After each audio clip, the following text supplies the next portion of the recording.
யக்ஷ பிரஸ்னம் தொடர்ந்து பார்க்கலாம். யக்ஷன்: எது சிறந்த ஸ்நானம் என்று சொல்லப்படுகிறது? தருமர்: மனதிலுள்ள அழுக்கை போக்குவதே சிறந்த ஸ்நானம் ஆகும். மனத்துக்கண் மாசில நாதல் அனைத்தரன் ஆகுல நீரப்பிற என்பது வள்ளுவர் வாக்கு. யக்ஷன்: இவ்வுலகில் சிறந்த தானம் என்று எது கூறப்படுகிறது? தருமர்: உலகிலுள்ள உயிர்களை பாதுகாப்பதே சிறந்த தானம் ஆகும். யக்ஷன்: எந்த மனிதன் பண்டிதனாக அறியத்தக்கவன்? தருமர்: தர்மங்களை அறிந்தவன் பண்டிதன் ஆவான். யக்ஷன்: நாஸ்திகன் என்று எவன் சொல்லப்படுகிறான்? எவன் மூர்க்கன்? இவ்விரு வினாக்களுக்கும் சேர்ந்து ஒரே விடை அளிக்கிறார் தருமர். பரலோகம் இல்லை என்று சொல்லுபவனே நாஸ்திகன், அவனே மூர்க்கனும் ஆவான். அசன்னேவ சவபதி அசத் பிரம்மேதி வேத சேத் அஸ்தி பிரம்மேதி சேத் வேதக சந்தமேனம் ததோ விதுஹு என்கிறது வேதம். யக்ஷன்: எது காமம் இச்சையாகும்? தருமர்: பிறப்பு இறப்புகளுக்கு காரணமே காமமாகும். யக்ஷன்: எது மத்சரம் என்று எண்ணப்படுகிறது? தருமர்: மனக்கொதிப்பே மத்சரம் என்று சொல்லப்படுகிறது. யக்ஷன்: எது அகங்காரம் என்று சொல்லப்படுகிறது? தருமர்: பெரிதான அஞ்ஞானமே அறியாமையே அகங்காரம் என்று சொல்லப்படுகிறது. யக்ஷன்: எது டம்பம் என்று சொல்லப்படுகிறது? தருமர்: தர்மத்தை தான் அனுஷ்டிப்பதாக கொடிக்கட்டி எல்லோருக்கும் தெரிவிப்பதுதான் டம்பம் என்று சொல்லப்படுகிறது. யக்ஷன்: எது அப்படிப்பட்ட சிறந்த தெய்வமாக அதிருஷ்டம் என்று சொல்லப்படுகிறது? தருமர்: தானத்தின் பலன்தான் தெய்வம் அதிர்ஷ்டம் என்று சொல்லப்படுகிறது. யக்ஷன்: எது அத்தகைய பிசுன ஸ்வபாவம் என்று கூறப்படுகிறது? தருமர்: அயலாரை நிந்திப்பதுதான் பிசுன ஸ்வபாவம் என்று சொல்லப்படுகிறது. பிசுனன் என்றால் கோல் சொல்பவன், புறம் கூறுபவன். ஆக இது காரும் கூறியவற்றால் ஒரு மனிதன் அகங்காரம், டம்பம், பிறரை நிந்திப்பது இவற்றை விட்டுவிட்டு தெய்வத்துக்கு அடங்கி கிடைத்ததை கொண்டு மனநிறைவடைந்து ஆடம்பரம் இல்லாமல் பயனில் விருப்பமில்லாது தர்மத்தை கடைபிடிக்க வேண்டும் என்பது பெறப்பட்டது. அர்த்தமும் காமமும் தர்மத்திற்கு விரோதமானது ஆகையால் தர்மம் கடைபிடிக்க முடியாதல்லவா என்று ஐயுற்று விடை காண்கிறார் இனி. யக்ஷன்: தர்மமும் அர்த்தமும் காமமும் ஒன்றோடொன்று விரோதமுள்ளவை ஆயிற்றே. எப்பொழுதும் விரோதமுள்ள இவைகளுக்கு ஓரிடத்தில் சேர்க்கை எவ்வண்ணம் உண்டாகும்? தர்மர்: எப்பொழுது அறமும் மனைவியும் ஒருவருக்கொருவர் அனுசரித்து நடப்பார்களோ அப்பொழுது தர்மார்த்த காமங்கள் மூன்றுக்கும் சேர்க்கை உண்டாகிறது. தர்மமானது சந்நியாசத்தைப் போல மனைவியோடு சேர்ந்திருப்பதற்கு விரோதம் ஆகிறதில்லை. இல்லறத்தின் தர்மமாவது அக்னிஹோத்திரம் முதலியன ஆகும். கணவன் தான தர்மங்களை செய்ய முற்படும்போது மனைவி தடை சொல்லாமல் தர்ம விரோதி ஆகாமல் அவற்றிற்கு உடன்பட்டு இருப்பாளேயானால் தர்மமும் சிறந்த அர்த்தங்களை பொருள்களை உண்டாக்கி தரும். மனைவியும் விரும்பியதை செய்வாள். அதனால் தர்மார்த்த காமங்கள் சேர்க்கை நடைபெறும். ஆகையால் இல்லறத்தை மேற்கொண்டு ஒழுகுபவனுக்கு தர்மத்தின் வழியால் மோட்சமடைய அதிகாரம் உண்டு என்பது பெறப்படுகிறது. சந்நியாசி ஆனால்தான் மோட்சம் அடையலாம் என்பது சரியன்று. யக்ஷன்: அழிவில்லாத நரகம் மனிதனால் அடையப்படுகிறது. அழிவில்லாத நரக்கத்துக்கு காரணமான அசுரத்தன்மைகள் பலவற்றை கூறுகிறார் தர்மபுத்திரர். தர்மர்: 1. பொருள் சிறிதுமில்லாத நிலையில் யாசிப்பதற்கு வந்துள்ள பிராமணனை பொருள் தருவதாக தானே வலிய கூப்பிட்டு சொல்லிவிட்டு பிறகு இல்லை என்று எந்த மனிதன் கூறுகிறானோ அவன் அழிவில்லாத நரக்கத்தை அடைவான். அழிவில்லாத நரக்கமாவது நித்திய சம்சாரியாக இருத்தல், பிறப்பு இறப்புகளில் இடைவிடாது உழலுதல். 2.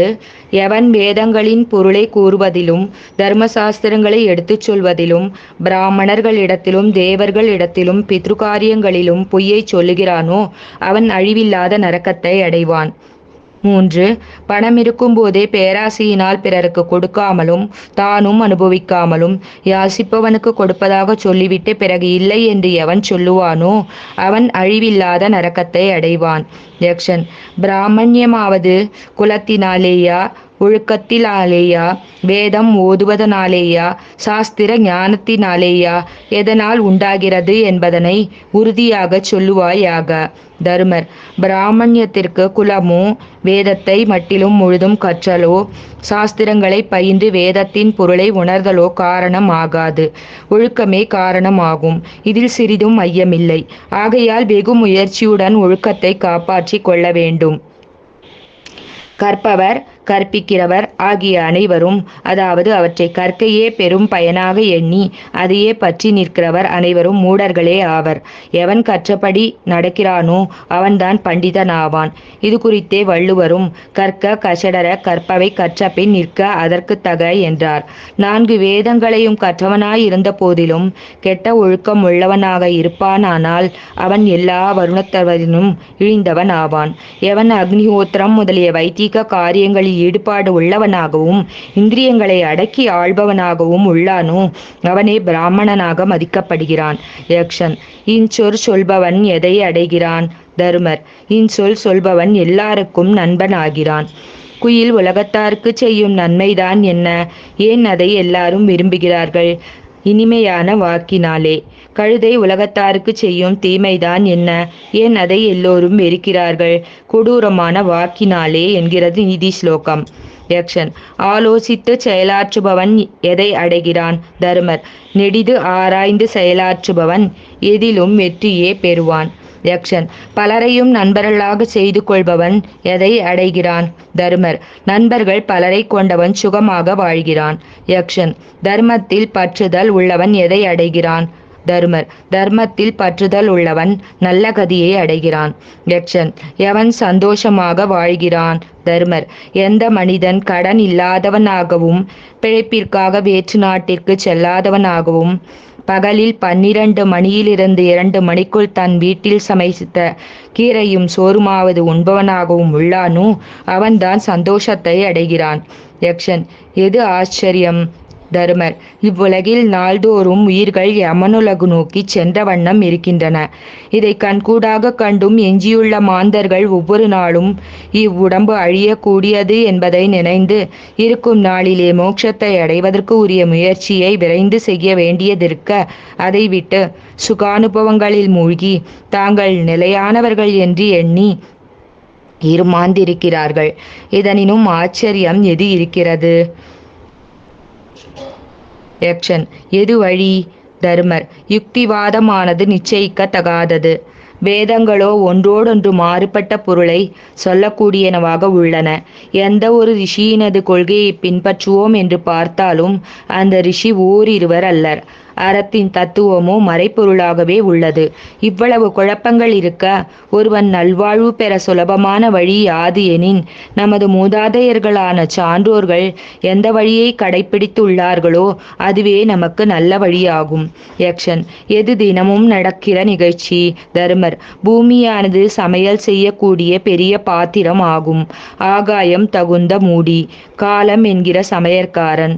தாவர ஜங்கமங்களான எல்லா வஸ்துக்களையும் அதில் போட்டு இரவு பகலாகிற விறகை வைத்து சூரியனாகிய நெருப்பை மூட்டி மாதங்களும் ருதுக்களும் ஆகிய கரண்டிகளால் நன்றாக கிளறி பக்குவம் பண்ணுகிறான் என்பதுதான் நாள்தோறும் நடந்து வருகின்ற நிகழ்ச்சியாக உள்ளது. யக்ஷன். ஜீவித்து இருப்பவனாயும் எல்லா விருப்பங்களையும் அடைந்தவனாயும் உள்ள எவன் புருஷன் என்று போற்றப்படுகிறான்? தருமர். பயனில் பற்றில்லாமலோ பற்றுடனோ செய்யும் புண்ணிய காரியங்களினால் உண்டாகும் புகழ்ச்சொல் மண்ணுலகிலும் விண்ணுலகிலும் பரவுகிறது. அந்த புகழ்ச்சொல்லானது எதுவரை இருக்கிறதோ அதுவரையில் ஒருவன் புருஷன் என்று போற்றப்படுகிறான். யக்ஷன். எவன் எல்லா பொருளும் உள்ள மனிதன் ஆவான்? தருமர். எந்த மனிதன் விருப்பு வெறுப்புகள் இன்ப துன்பங்கள் சென்றது வருவது ஆகிய அனைத்தையும் சமமாக பாவிக்கிறானோ அவனே பிரம்மஞானி ஆகிறான். எல்லா பொருளும் உள்ளவன் என்று போற்றவும் பெறுகிறான். எந்த மனிதன் எல்லா வஸ்துக்களிடத்திலும் சமபுத்தி உள்ளவனாகவும் முக்கால நிகழ்ச்சிகளிலும் பற்றற்றவனாகவும் ஆசையற்றவனாகவும் சாந்தமான மனம் உள்ளவனாகவும் மிக்க தெளிவுள்ளவனாகவும் எப்பொழுதும் பரபிரம்மத்தையே தியானிப்பவனாயும் இருக்கிறானோ அவனே எல்லா பொருளும் உள்ளவன் ஆகிறான். யக்ஷன். மிகவும் மனமகிழ்ந்து தர்மநந்தனா, அனைத்து வினாக்களுக்கும் அருமையான விடையளித்தாய். மிக்க மகிழ்ச்சி. இறந்த தம்பியர் 4வரில் ஒருவனை பிழைக்கச் செய்கிறேன். எவனொருவன் பிழைத்தழ வேண்டும் இயம்புவாயாக என்கிறார். தர்மர். யக்ஷா. அப்படியானால் கரிய நிறமும் சிவந்த கண்ணும் பரந்த மார்பும் திரண்ட தோளும் நெடிதோங்கிய உருவமும் கொண்ட என் தம்பி நக்குலன் பிழைக்கட்டும் என்றார். அது கேட்டு வியந்த யக்ஷன், தர்மா அன்பு மிக்க அர்ஜுனனையோ ஆண்மை மிக்க பீமனையோ விரும்பாமல் நக்குலனை விரும்பியதன் காரணம் யாதோ என்றான். தருமர், யக்ஷா, அறமானது தன்னை காப்பவனை தானும் காப்பாற்றுகிறது, தன்னை அழிப்பவனை அழிக்கிறது. நான் மாத்ரி குந்தி இரு தாயாரையும் சமமாக எண்ணக்கூடியவன். குந்திக்கு ஒரு பிள்ளை, நான் பிழைத்திருக்கிறேன். ஆதலால் மாத்ரிக்கு ஒரு பிள்ளையாக நகுலன் பிழைக்கட்டும் என்றேன்.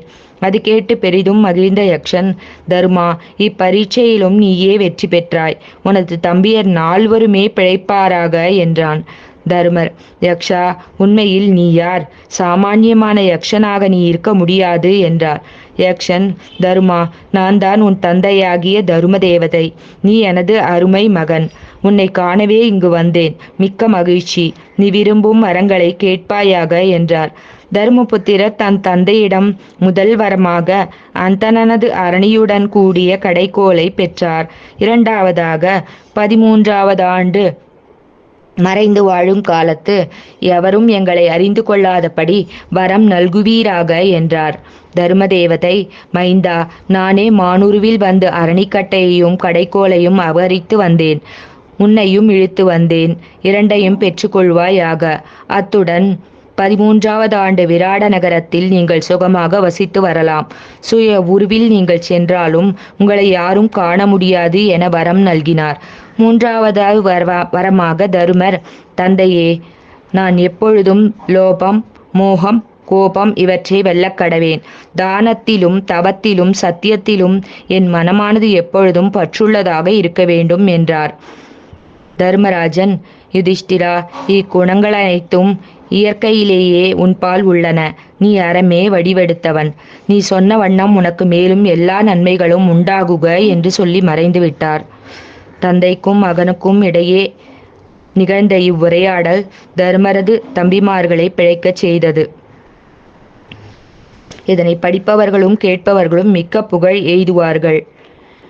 தரும தேவதையின் அருளால் அனைத்து நலனும் அடையப் பெறுவர். யக்ஷ பிரஸ்னம் நிறைவடைகிறது. தன்யோஸ்மி.